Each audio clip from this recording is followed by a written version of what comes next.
Good morning, everyone, and welcome to the Montgomery County Council meeting for today, Thursday, May 22nd, 2025. We're going to start with a presentation, a proclamation recognizing Lupus Awareness Month. I'll turn it over to Council Vice President Joando.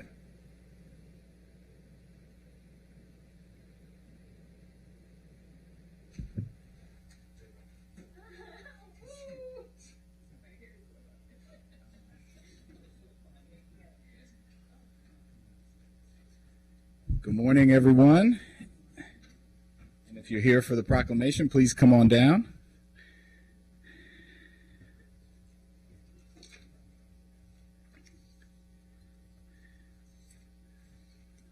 We'll get a picture at the end. Oh, yeah.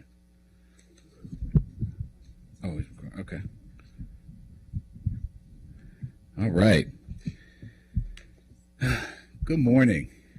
I'd like to start this Lupus Awareness Month proclamation, which we started a couple years ago, and I've been honored to do it for the last few years, by welcoming our participants. Today we are celebrating Lupus Awareness Month. And as I said, I'm really proud to sponsor this proclamation again to draw attention to this autoimmune disease, often called the cruel mystery. I'm here today with representatives from the National Institutes of Health, headquartered here in Montgomery County, which we remain proud that we have the National Institutes of Health here, the Lupus Foundation of America, representatives from GlaxoSmithKline, who produces one of the most helpful drugs that addresses lupus, and Endo Black, all of whom have taken time from their busy schedules to stand in solidarity with this simple message. We need more people to understand what lupus is. It's an autoimmune disease that affects about 1.5 million people in the United States. And if that weren't bad enough, it disproportionately impacts women of color. Over 90% of the people impacted by lupus are women. It's a very serious condition that is hard to detect, and you're going to hear shortly from some of our lupus warriors, like those behind me, who have had to wait an average of 6 years, often agonizing, painful, confusing years before being diagnosed. Once you're diagnosed, unfortunately, the treatment options are few and they're very expensive. I was just with my amazing wife, Michelle Joando, who is a lupus warrior herself, at our daughter's career day, and she had a good day today. Took her medicine in the middle of the day yesterday because she knew she would need to be in good shape this morning. She's living a full and harmonious life, but it's a daily challenge that sometimes gets in the way of her goals, her career, and her aspirations. We now know a lot about lupus, but it chills me to think about the many people who are out there struggling, who are undiagnosed, who don't know what they're dealing with or don't know how to get help, or who have family members who are undiagnosed because they don't know what lupus is.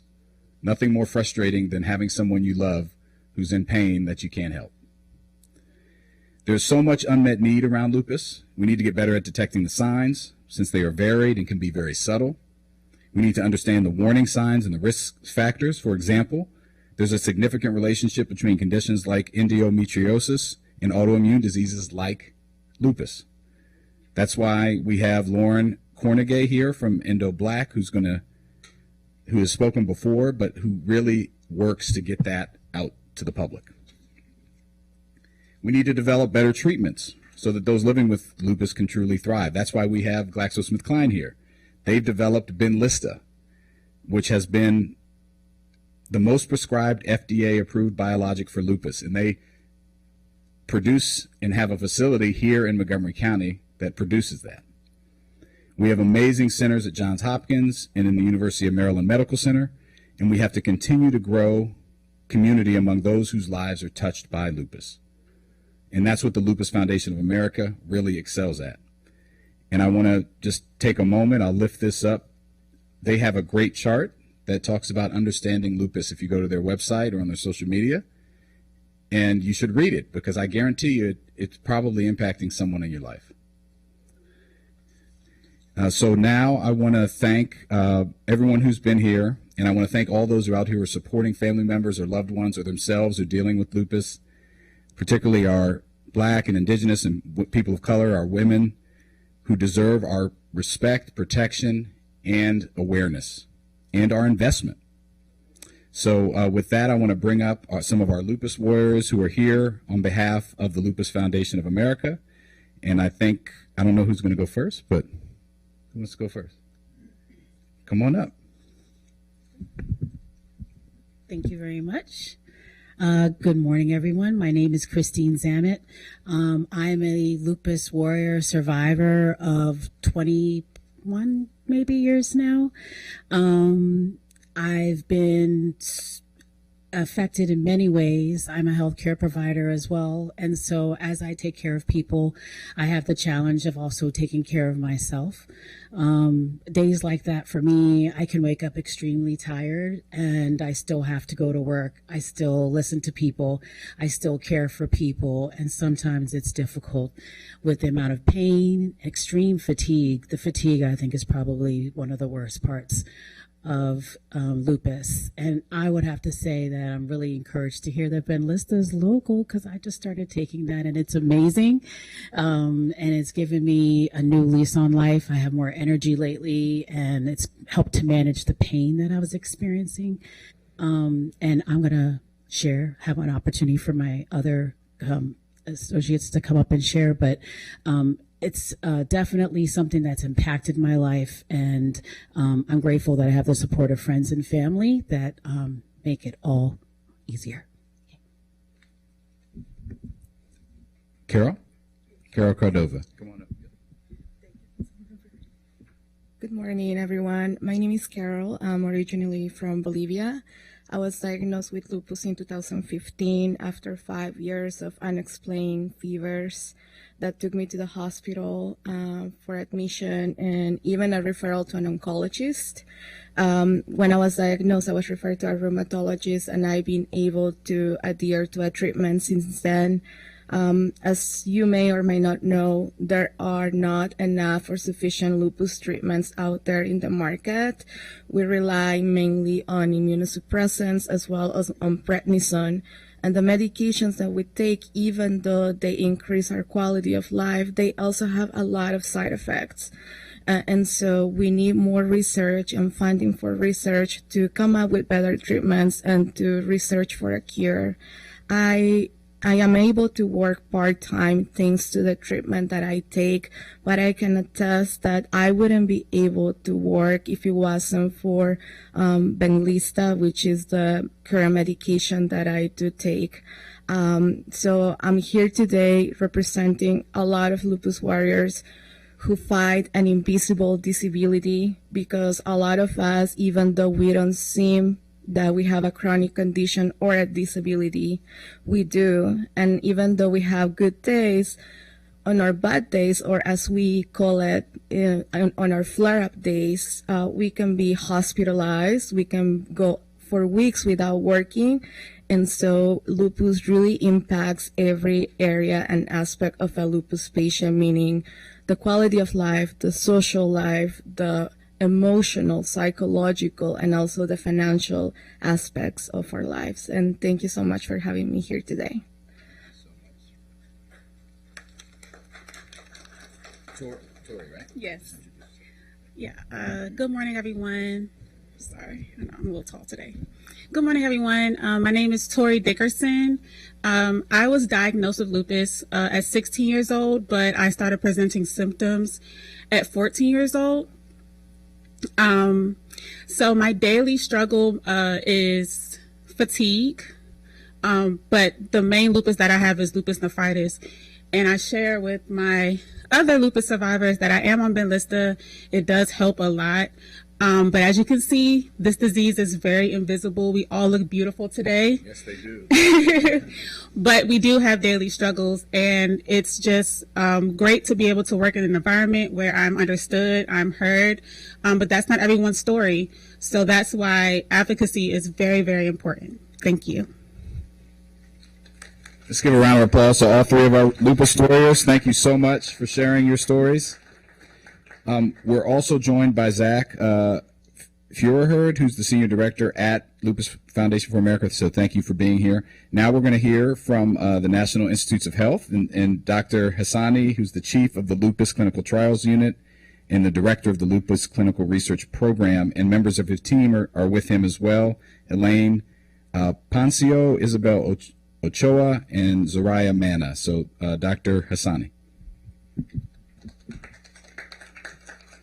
Thank you so much. So first of all, thank you to Council Member for recognizing this important disease which affects, as you mentioned, women disproportionately, especially women of color who have much more severe disease.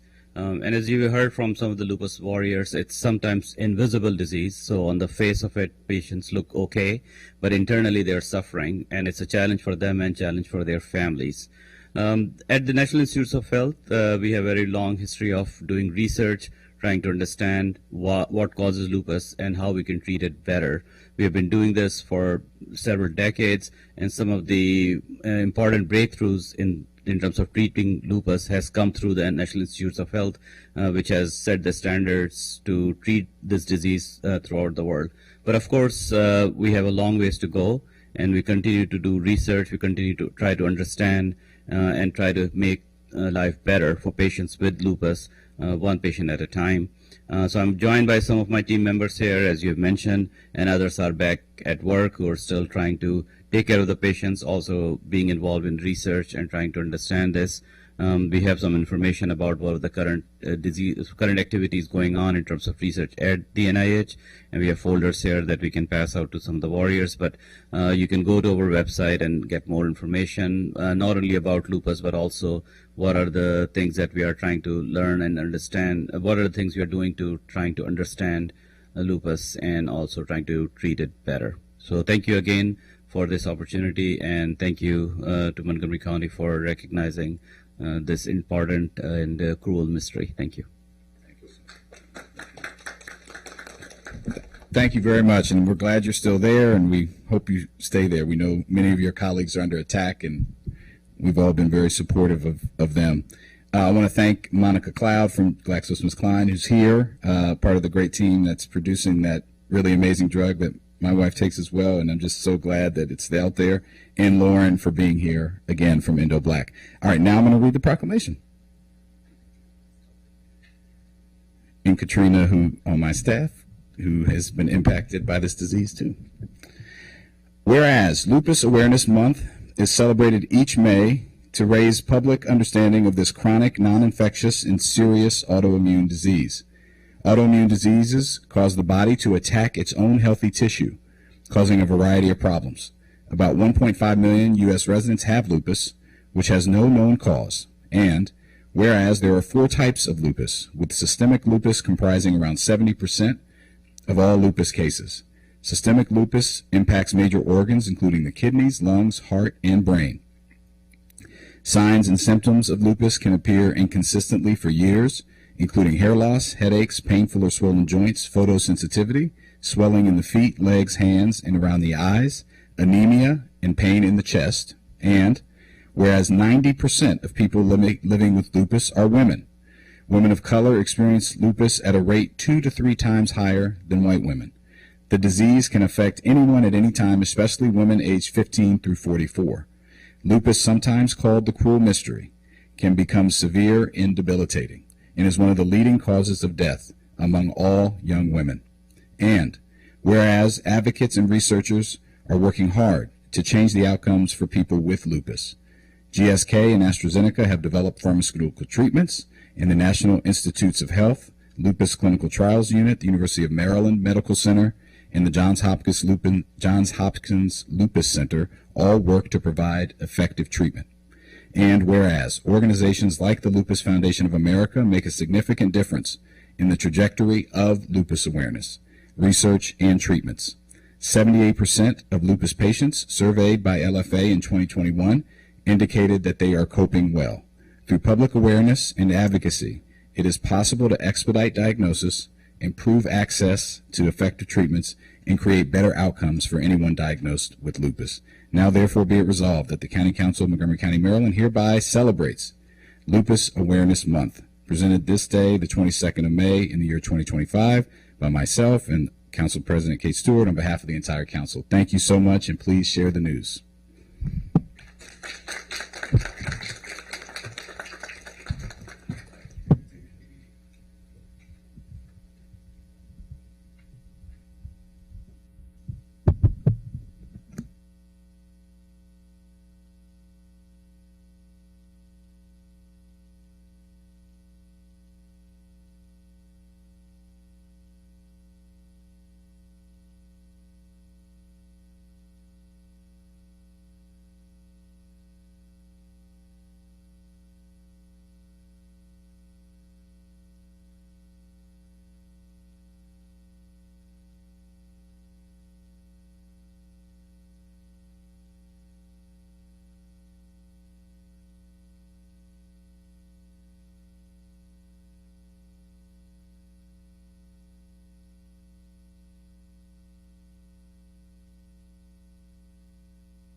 All right. Thank you, everyone who came for this really important proclamation this morning. Thank you to Council Vice President Jawando, and in particular to his wife, Michelle. And thank you for all that you're doing on this cause. Before we move on to our general business today, I just want to take a time for us to remember Yaroin and Sarah, who were shot and killed at the Capitol Jewish Museum last night. We know many in our community knew the young couple whose work focused on bringing together people of different faiths and cultures. The violent anti-Semitic attack has shaken our community, and we want to extend our thoughts and support to all those impacted by the violence, and for their families and their friends who we know, may their memory be a blessing.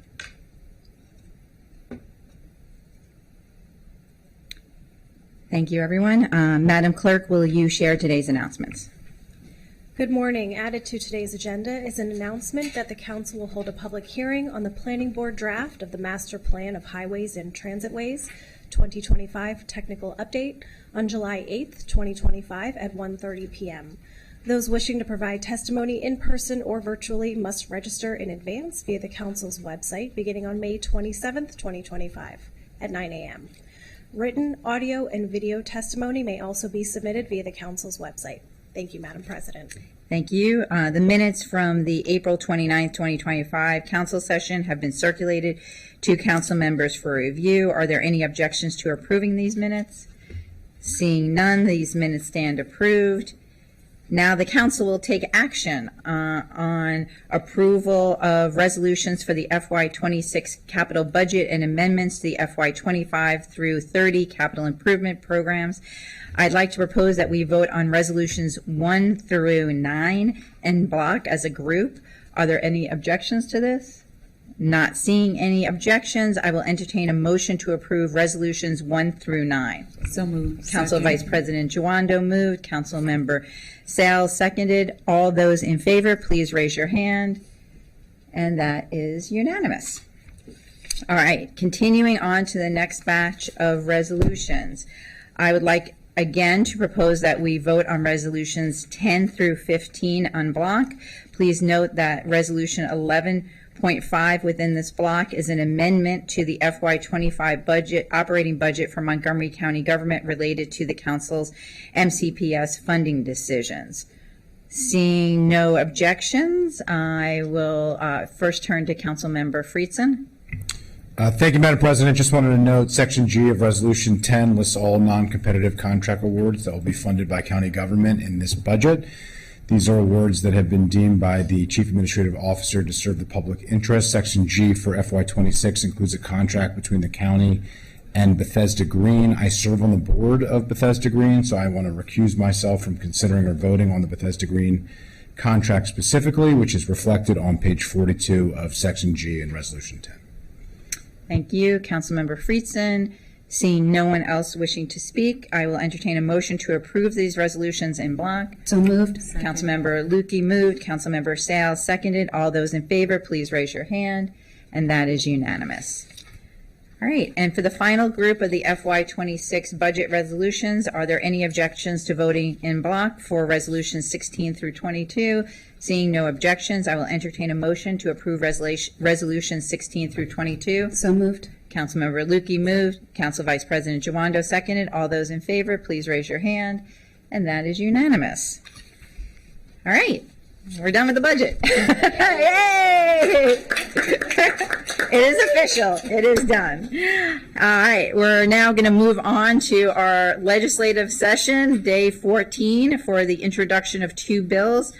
The first is expedited bill 14-25, special capital improvement projects, Clarksburg Library. The lead sponsor is myself at the request of the county executive.